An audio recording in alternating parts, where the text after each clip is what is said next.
기도하옵나이다. 아멘. 오늘 설교의 제목이 용서입니다. 제가 용서, 오늘 본문의 말씀을 가지고 용서라는 것을 생각해 보았어요. 용서를 생각하면서 딱 드는 생각이 뭐냐면은 용서라고 하는 것은 너무나 어려운 일이다 라고 하는 것이죠. 그러나 또 반드시 해야 될 일이다 라는 생각을 갖게 되었습니다. 그래서 설교의 제목을 너무나 어려운 그러나 반드시 해야 할 용서라고 정했습니다. 결론부터 먼저 말하면 용서는 횟수나 범위가 아니라 그 대상을 향한 사랑입니다. 먼저 우리가 알 것은요, 이 용서라고 하는 것이 설교의 제목처럼 말처럼 쉬운 것이 아니다라고 하는 것입니다. 이게 참 어려운 일입니다. 왜냐하면 용서했다고 하지만 시간이 지나서 또는 어떤 일이 일어나면 그 일을 계기로 시간을 대감게 해서 다시 끄집어내기 때문입니다. 용서했다고 말하는 그 일을 다시 언급하게 되는 것이죠. 이렇게 저도 이렇게 보면 누군가를 용서했다고 하는데 또 보면은 어떤 일이 있으면 또 꺼내서 또 이야기하거든요. 용서했다고 하는데 야, 내가 왜 또 그 일들을 다시 끄집어내서 이야기하지? 라고 하는 생각, 그런 스스로에게 그런 질문을 할 때가 참 많이 있습니다. 그러면 어떤 생각이면, 야, 내가 진짜 용서했나? 그런 생각이 들 때가 있어요. 내가 진짜 그 사람을 용서했나? 라는 생각이 들 때가 있습니다. 그만큼 용서라고 하는 것이 힘들고 어려운 일이다 라고 하는 것이죠. 또 용서했다고 하면서 그 일을 잊지 않고 살아갑니다. 그래서 흔히 하는 말이 이런 말 하잖아요. 용서하되 잊지는 말자. 그럽니다. 용서하되 잊지는 말자. 용서하는데요, 그 일이 참 잊혀지지가 않는 것이죠. 기억을 지운다라고 하는 것이 그게 결코 쉬운 일이 아닙니다. 나에게 피해를 입히고 나에게 상처를 주었던 그 사람에 대해서, 그 일에 대해서, 그 일을 덮고 그 사람의 그 상대에 대해서 내가 용서를 하지만은, 그러나 그 사람과 있었던 그 일에 대해서 그 일을 기억하지 않고 다 삭제를 한다고 하는 것이 그게 참 쉬운 일이 아니다라고 하는 것이죠. 그래서 용서라고 하는 것은 참 어려운 일인 것 같습니다. 뿐만 아니라 어떤 경우에는 이 용서에 관한 강박관념에 사로잡힐 때도 있습니다. 성경은 뭐라고 말하죠? 원수를 사랑하라. 서로 인자하기며 서로 불쌍히 여기며 서로 용서하기를 그리스도께서 너희를 용서하신 것처럼 서로 용서하라고 이야기합니다. 그 어떤 원수라도 자신에게 해를 끼친 사람이라도 무조건 용서해야 한다고 들었습니다. 오늘도 저는 여전히 우리 성도님들에게 용서에 관해서 지금 이야기를 하고 있습니다. 우리가 이런 말씀을 들으면 또 우리가 그동안 신앙생활 수없이 용서해야 된다는 말씀을 들었습니다. 그 말씀을 들었을 때는 또 용서해야 된다는 것을 듣고 용서해야 된다고 그렇게 믿습니다. 용서해야지 이렇게 생각합니다. 또 그렇게 하겠다고 다짐하지만 잘 되지 않습니다. 그러면 용서하지 못하면 가해자를 용서하는 자기 자신이 큰 죄를 지은 것처럼 생각하는 것이죠. 사실은 죄책감을 느껴야 될 사람은 내가 아니에요. 나에게 피해를 준 가해자가 죄책감을 느껴야지 내가 죄책감을 느껴서는 안 된다라고 하는 거죠. 근데 어떻게 보면은 나에게 피해 준 사람은 나에 대해서 죄책감을 느끼지 않아요. 오히려 상처를 입고 피해를 받은 내가 그 사람을 용서하지 못했다라는 이유 때문에 내가 하나님 앞에 엄청나게 큰 죄를 지은 것처럼 죄책감에 휩싸일 때도 있다라고 하는 것이죠. 원수를 사랑하라고 하는데, 원수를 사랑하는 것이 맞는데, 예수님 나를 용서하신 것처럼 나 누군가를 용서해야 되는데 그 용서를 하지 못하는 것에 대한 그 마음의 불편함, 마치 하나님 앞에 내가 엄청나게 큰 죄를 지은 것처럼 생각하게 된다는 것이죠. 가해자 때문에 상처받은 피해자는 납니다. 경제적인 손해를 본 사람은 내 자신입니다. 고통을 겪고 있는 사람도 납니다. 그런데 그 가해자로 인해서 상처 입은 내가 아직 용서하지 않았다는 이유만으로 하나님 앞에서 엄청나게 큰 죄를 지은 것처럼 살아야 됩니다. 용서에 관해서 이런 글을 읽은 적이 있어요. 용서라는 주제를 대하는 많은 사람들의 얼굴에는 불편한 기색이 역력하다. 용서하지 못하는 자신을 미성숙하다거나 수준 낮은 사람으로 간주할까 봐 조심스러워하는 경계의 시선을 느낄 수 있다. 내가 용서하지 못하는 것이 내가 마치 믿음이 없는 사람처럼 느껴지고, 내가 용서하지 못하는 것이 다른 사람들이 나를 볼 때, 야, 저 사람은 왜 저런 걸 용서하지 못할까? 굉장히 나를 미성숙한 사람으로, 뭔가 잘못한 사람으로 사람들이 나를 보고 있는 것이 아닐까, 그런 생각이 든다는 거죠. 여러분, 그렇습니다. 용서하지 않으면 미성숙한 신앙으로 보이는 것 같습니다. 때문에 이런 외부의 시선을 피하기 위해서 용서한 것처럼 생각하는 거짓 용서를 하게 되는 경우도 있죠. 말만 용서한 것이죠. 때로는 이것 때문에 우울증에 빠지기도 합니다. 가족 공동체 전체가 상처의 고통을 억누르면서 시간을 보내야 하는 경우도 있습니다. 여러분, 이렇게 용서는 참 어려운 겁니다. 아멘. 그렇지 않습니까? 참 용서는 어려운 거예요. 한자를 봐도 알 수 있어요. 한자를 찾아보니까요, 이 용서에서 서자가 용서하다는 뜻인데요. 이 서자를 한자를 뜯어보면요, 가틀려에 마음심이 합해서 만들어진 이 글자가 바로 서자입니다. 용서의 서자예요. 그러니까 이 서자가 무슨 뜻이냐면 마음이 같다, 마음이 같을서예요. 마음이 같을서. 그러니까 서로 가능한 마음이 같아야 용서가 가능한 거예요. 가해자의 마음과 피해자의 마음이 서로 마음이 같아야지 용서가 가능하다는 거죠. 그런데 너와 나의 마음이 같아지기가 이게 쉽지가 않습니다.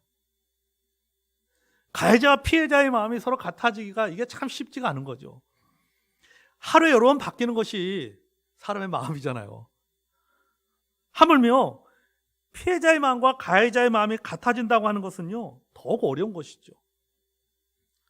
마음이 같아진다는 것은 결국 화해한다는 의미인데, 그 화해까지 갈 때까지의 그 과정이 참 만만치가 않다라고 하는 것입니다. 헨리 나우엔도요, 이분도 굉장히 유명한, 제가 여러 번 언급을 하지만, 이 헨리 나우엔도 용서의 어려움에 대해서 이렇게 얘기했어요. 헨리 나우엔이 말로는 종종 용서합니다 하면서 그 말을 하는 순간에도 마음에는 분노와 원한이 남아있다. 여전히 내가 옳았다는 말을 듣고 싶고, 아직도 사과와 해명을 듣고 싶고, 끝까지 너그러이 용서한 데 대한 칭찬을 돌려받는 쾌감을 누리고 싶은 것이다. 이렇게 하는 거죠. 그러니까 용서했다고 말하면서 이제 내 안에 분이 있는 것이죠. 여전히 내 행동이 옳았고, 여전히 그로부터 사과를 받고 싶고, 뿐만 아니라 사람들에게, 저 사람, 어떻게 저런 걸 용서해 줄 수 있어. 참 믿음이 좋은 사람이네. 참 성숙한 사람이네. 이런 칭찬을 받고 싶은 마음이 사람에게 있다라고 하는 것이죠. 그래서 헨리 나우엔은 말하기를, 용서라고 하는 것은 참 어려운 일이다, 이렇게 말하고 있어요. 성경에서는요, 용서를 채무를 탕감해 주는 것과 같다고 말하고 있습니다. 그래서 용서를 마치 빚에 비유하고 있죠. 본문에 보면 죄를 빚으로 묘사하고 있고, 용서받는 것을 뭐로 표현하고 있어요? 탕감으로 표현하고 있어요. 탕감. 용서받는 것은 탕감받는 것이다. 뭐요? 채무를 탕감받는 것이 용서다 라고 하는 거죠. 죄는 채무고, 채무를 탕감받는 것이 용서다라고 말하고 표현하고 있습니다. 여러분이 채무는 반드시 갚아야 될 것이죠. 빚이라고 하는 것은 반드시 갚아야 될 채무입니다. 누군가의 재산의 일부를 내 것으로 가져온 거잖아요. 채무라고 하는 것이 누군가의 경제 돈의 일부를 내가 필요해서 내가 그 돈을 가져온 겁니다. 그렇다면은 내가 가져온 만큼 상대방은 그만큼의 경제적 공백이 생긴 것입니다. 빚을 탕감해 준다는 것은 뭡니까? 그 손해를 감수하겠다는 말이에요. 그 공백을 내가 그냥 떠안고 가겠다는 겁니다. 쉽게 용서가 그런 거죠. 탕감해 준다는 것이 그런 거 아니에요? 경제적인 손해를 끌어안겠다는 거죠. 여러분, 이것은요, 돈의 많고 적음을 떠나 쉬운 일이 아닙니다. 이 용서가 돈의 문제라고 해도 감당하기가 쉽지 않은데, 이것이 관계의 문제거나 더 나아가서 이것이 관계라든지 감정의 문제라고 생각하면 더욱 어려운 것이죠. 그렇기 때문에 용서는 참 어려운 것이다 라고 하는 거죠. 그러나 용서는 너무나도 힘들고 어려운 것이지만은 또한 용서는 반드시 해야 될 일입니다. 가해자를 위해서가 아니라 피해자인 나를 위해서 해야 된다라고 하는 거죠. 용서가 어려운 일은 맞지만 나를 위해서는 반드시 해야 될 일입니다. 그 이유를 용서에 관한 주제로 베드로와 이야기를 나누시는 그 예수님의 그 비유를 통해서 배우고자 합니다. 자, 본문은요, 하나님의 나라를 소유한 사람들이 가져야 할 용서에 관한 이야기입니다. 그러니까 지금까지 우리가 나눴던 예수님의 비유는 어떤 거냐? 하나님의 나라에 관해서 이야기를 나눈 거예요. 계속 그죠? 겨자씨 비유라든지 누룩의 비유라든지 또 뭐 알곡의 비유 이런 모든 것들이 하나님 나라에 관한 이야기라면은 이제 저희들이 나눌 말씀은 뭐냐면은 하나님의 이런 하나님의 나라를 소유한 사람들이 일상적인 생활 속에서 겪게 되는 일에 대해서 어떠한 태도를 가지고 살아가야 될 것인가? 그러니까 하나님 나라를 소유한 하나님의 백성들의 생활의 자세, 생활의 태도에 대해서 이제 말씀을 나누게 됩니다. 그것이 첫 번째가 바로 용서에 관한 문제입니다. 자, 우리가 용서에 관한 한 가지 오해를 좀 먼저 정리를 해야 됩니다. 그 뭐냐면 그 오해는 18장 35절과 관련된 내용입니다. 자, 우리 마지막 절 마태복음 18장 35절 마지막 절 우리 같이 한번 읽어보겠습니다. 자, 시작. 용서하지 아니하면 나의 하늘 아버지께서도 너에게 이와 같이 하시리라. 아멘. 자, 여러분 이 말씀은 너가 용서하지 않으면 나도 너를 용서하지 않겠다라는 말씀으로 오해하기가 참 쉽습니다. 이 문장 자체를 보면은 그렇게 우리가 해석을 할 수가 있습니다. 그러나 그것은 여러분 잘못된 것입니다. 여러분 용서에는요 두 가지가 있습니다. 한 가지는 칭의와 관련된 용서, 또 한 가지는 생활과 관련된 용서입니다. 칭의와 관련된 용서는 뭐냐 하면요 구원과 관련된 용서입니다. 여러분 우리가 제산 받아서 구원받아 하나님의 자녀가 된 것은 하나님의 은혜입니다. 아멘. 그렇죠? 하나님께서 우리의 죄를 용서해 주셔서 우리가 구원받았습니다. 이 구원은 오직 믿음을 통해서 우리가 얻은 것입니다. 그런데 이 18장 35절은 마치 우리의 구원이 우리의 공로, 즉 형제를 용서하는 것으로 좌우되는 것처럼 보입니다. 네가 형제를 용서하지 않으면은 너도 용서받지 못한다. 너도 구원받지 못한다. 구원을 잃어버린다라고 그렇게 생각할 수가 있다라고 하는 것이죠. 그러나 그것이 아니다라고 하는 것이죠. 그래서 오해입니다. 여러분 우리가 예수 그리스도를 통해서 의로운 사람이 되고 구원받은 것은 그것은 여러분 법적인 선언이에요.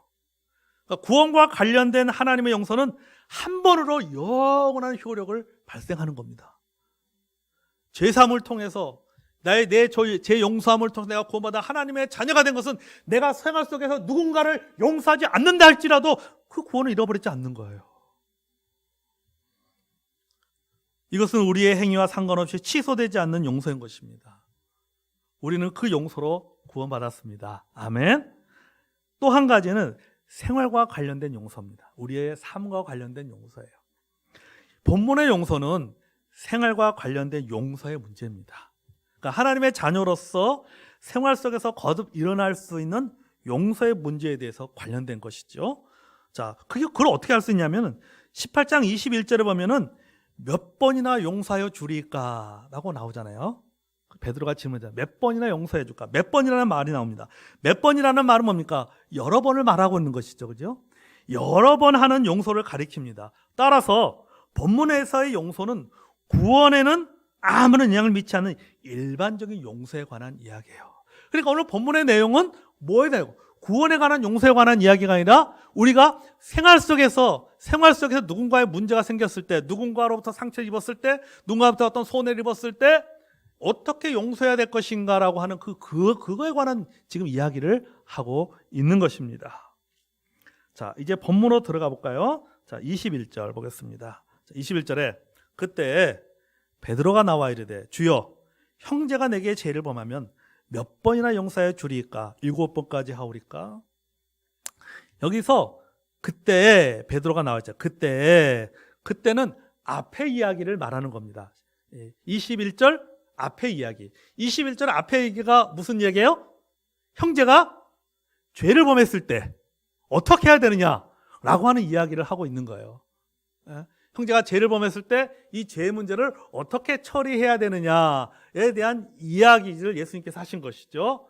그걸 하고 난 이후에 이제 베드로가 더 연장해서 그러면은 어떻게 해야 됩니까? 만약에 또 이런 죄를 범하면 어떻게 해야 됩니까? 라고 지금 이야기를 하고 있는 거예요.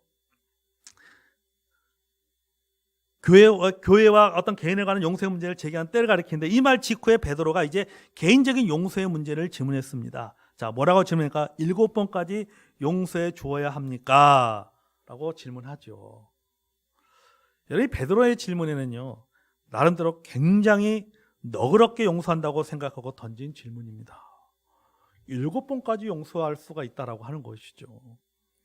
그 당시에 사회적인 통념이나 관습에 의하면요, 이거는 말이 안 되는 겁니다.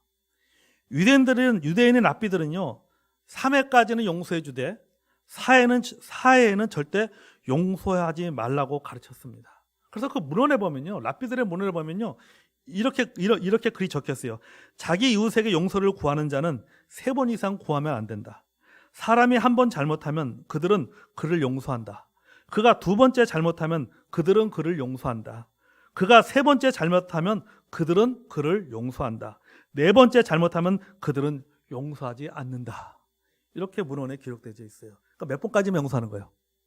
3번까지만 용서하는 거예요. 근데 이 3번까지 용서하는 이유가 있어요. 왜 3번까지만 용서할까?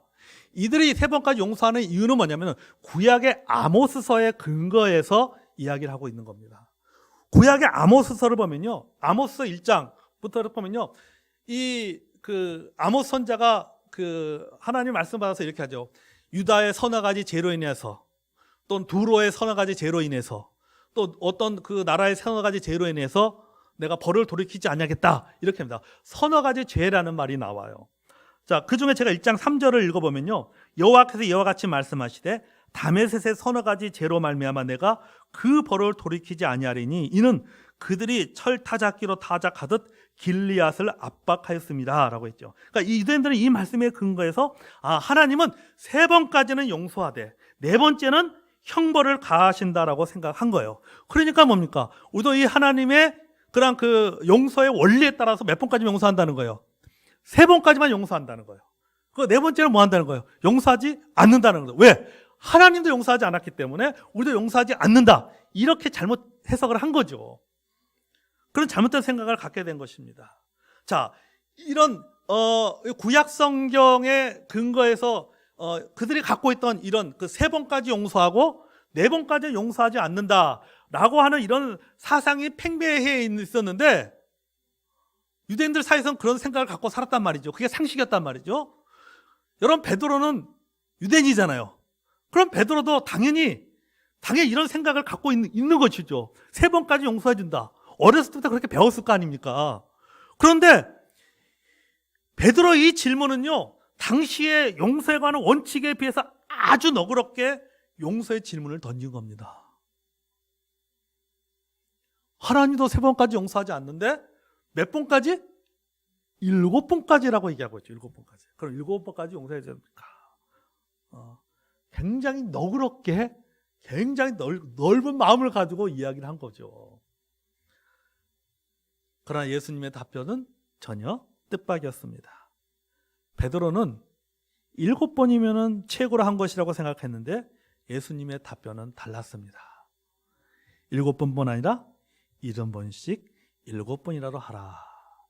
그러니까 70번씩 7번, 몇 번? 490번이죠. 490번. 그러니까 490번 용서하라고 하는 것은 뭐예요? 무한히 용서하라는 거예요. 무한히 용서하라. 이와 비슷한 말씀이 누가복음 17장 4절에도 있습니다. 누가복음 17장 4절에 보면요, 제가 이렇게 읽을게요. 너희는 스스로 조심하라. 만일 내 형제가 죄를 범하거든 경고하고 회개하거든 용서하라. 만일 하루에 7번이라도 내게 죄를 짓고 7번 내게 돌아와 내가 회개하노라 하거든 너는 용서하라 하시더라. 그렇죠? 자, 여러분, 우리가 용서를 주제로 한 베드로의 그런 질문과 예수님의 답변 속에서 우리는 용서에 관한 서로 다른 관점을 발견할 수 있어요. 그러니까 용서라는 주제에 대해서 베드로가 보는 관점과 예수님이 보는 관점이 다르다라고 하는 것입니다. 어떻게 다르냐면은 바로 베드로는 용서했으나 범위에 초점을 맞춥니다. 사람은요, 우리는 용서했으나 범위에 초점을 맞춥니다. 그러나 예수님은 용서했으나 범위가 아니라 그 대상을 향한 사랑에 초점을 맞추고 있다는 거예요. 예수님은 용서란 횟수나 범위가 아니라 그 대상을 향한 사랑이다라고 이렇게 말하고 있는 거예요. 이 본문 전체에서 그걸 좀 이야기를 하고 있는 거예요. 여러분 맞습니다. 우리 용서를 돌아보면 우리가 그렇잖아요. 우리는요, 횟수를 따집니다. 10번 잘해도 한 번 잘못하면요, 그 하나를 가지고 집요하게 따집니다. 하나를 보면 열을 알 수 있다라고 하면서 상대방을 매장합니다. 5년 전, 10년 전, 20년 전 이야기까지 끄집어냅니다. 그러니까 폐기한 것이 아니라 뭐예요? 보관한 거예요. 삭제한 게 아니라 보관해놓은 거죠. 그러나 여러분, 예수님의 용서는 우리와 질적으로 다르죠. 히브리서 10장 17절에 보면 또 그들의 죄와 그들의 불법을 내가 다시 기억하지 아니하리라 이렇게 말씀하셨습니다. 예수님은 뭐라고 말씀해요? 내가 그들의 죄와 그들의 불법을 뭡니까? 용서할 뿐만 아니라 뭐 한다고? 기억하지 아니하겠다라고 하는 거죠. 우리는 용서를 한다. 뭐 용서하는 것도 어렵지만은 용서했다고 하면서 뭡니까? 기억은 하잖아요. 근데 예수님은 기억하지 않는다라고 하는 거죠. 또 시편 103편 12절과 13절에서도 이렇게 말하고 있어요. 우리 한번 찾아볼까요? 시편 103편 12절과 13절 구약성경 시편 103편 12절과 13절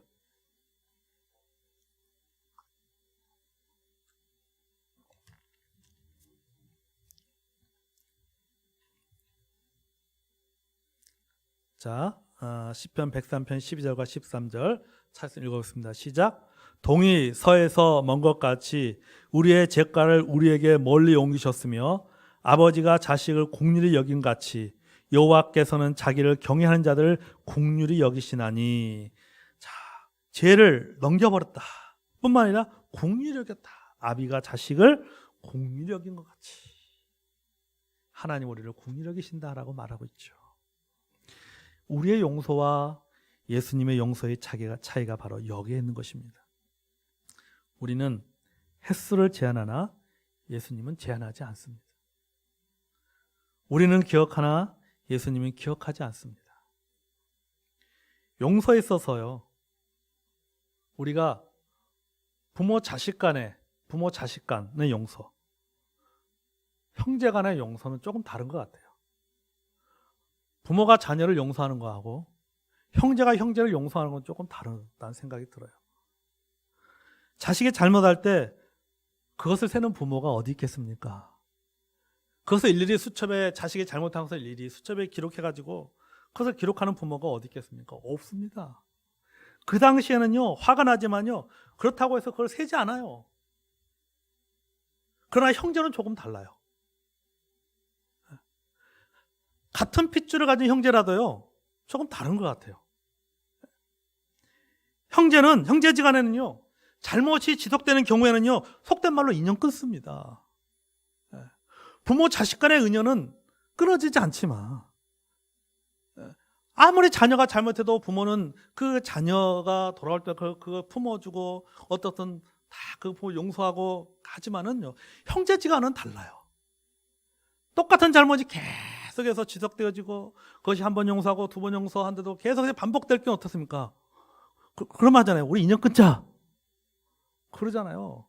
그래서 이 용서라고 하는 것도 부모 자녀 간의 용서와 형제 간의 용서가 다르다라는 생각이 들어요. 그걸 생각하는 것에 좀 다르다는 생각이 들어요. 그러니까 이런 거 보면은 그런 생각이 들어요. 형제 간의 용서는 횟수나 범위의 문제라고 하면 부모 자식 간의 용서는 뭡니까? 횟수나 범위의 문제가 아니라 무슨 문제냐면 이것은 뭐예요? 이건 사랑의 문제라고 하는 것이죠. 사랑의 문제. 그러니까 하나님도 우리의 잘못에 대해서 용서하시는 것도 뭡니까? 횟수의 문제가 아니라 뭐의 문제예요? 사랑의 문제예요. 우리를 사랑하기 때문에 우리가 잘못해도 그런 여러 가지 횟수나 범위와 상관없이 우리를 용서해 주시는 것이죠. 사실 여러분, 용서라고 하는 것은 가해자의 부당한 말과 행위로 인해서 어떤 피해자가 입는 어떤 심적인 또 정신적인 또 신체적인 해가 발생했을 때 가해자가 사실은 자신이 피해자에게 상대에게 어떤 피해를 주었다라고 하는 것에 대해서 그것을 인식하고 인정하고 진심 어린 사과를 전제한 상태에서 피해받은 피해 당사자가 자기가 용기를 내어서 그 사람의 잘못을 덮어줄 때 이게 용서가 이루어지는 거잖아요. 그러니까 이게 가장 좋은 방법이에요, 사실은요. 가해자가 먼저 자신이 잘못한 것을 인정하고 그래서 진심 어림으로 사과하는 것을 전제로 그다음 그것에 대해서 피해자가 그 사과를 받아들일 때 이게 용서죠. 이게 가장 아름다운 용서의 방법이죠. 그런데 그렇지 않은 경우가 참 많기 때문에 어려운 거예요, 사실은요. 그게 참 어려운 거예요. 가해자가 그걸 잘 인정하지 않는 것이죠. 어떤 경우는 인정해도 내가 잘못했다는 것을 인정할 뿐이지 인정했으면은 그걸 표현해야 되는데 그러잖아요. 표현을 해야 되는 거예요, 사실은요. 내가 잘못했다는 것을 표현하고 그걸 피해자에 가서 자기가 먼저 손을 내밀고 인정을 해야죠. 근데 잘못했다는 것을 알고 있음에도 불구하고 그것을 표현하지 않는다면은 사실 피해 입장에서는요. 용서해주고 싶은 마음이 별로 안 드는 거죠, 사실은요. 그러니까 가장 좋은 용서는 그거예요. 그러니까 가해자가 자신의 잘못을 인정하고 그 인정한 상태에서 피해자가 그것을 덮어주는 거죠. 그게 가장 용서의 방법인데 그게 쉽지가 않은 것이죠. 그러나 여러분, 그렇지 않은 경우를 할지라도 그러나 여러분 우리가 용서를 해야 됩니다. 용서하도록 노력해야 돼요. 용서는 참 어려운 일입니다. 어쩌면요, 제가 하는 이 말씀이 참 부담스러울 수 있지만 그래도 해야 됩니다. 그런데 잘 안 될 때가 너무나도 많은 것이죠. 알긴 아는데, 소식 들었는데, 알긴 아는데 이게 잘 안 된단 말이죠. 용서해야 되는데 용서가 잘 안 된단 말이죠. 용서했다고 생각하는데 나중에 보면 또 용서하지 않은 것 같단 말이죠. 그럼 우리가 이 문제를 어떻게 해결해야 될 것인가? 우리가 다음 주 수요일 날 나누려고 해요. 이제 구체적으로 이 1만 달란트 빚진 자와 100달러의 빚진 자의 그런 모습을 통해서 우리는 내가 어떻게 하면 용서할 수 있을까? 용서가 잘 안 될 때 어떻게 이것을 용서하지 못하는 것을 잘 극복해내서 결국 용서할 수 있을까라고 하는 것을 우리가 이제 다음 주에 다음 우리 그 9절부터 말씀을 함께 나누면서 우리가 용서는 참 어려운 일이지만 그러나 우리가 반드시 해야 될 용서에 대한 두 번째 말씀을 나누도록 하겠습니다. 자, 시작 우리 찬송하겠습니다. 찬송가 415장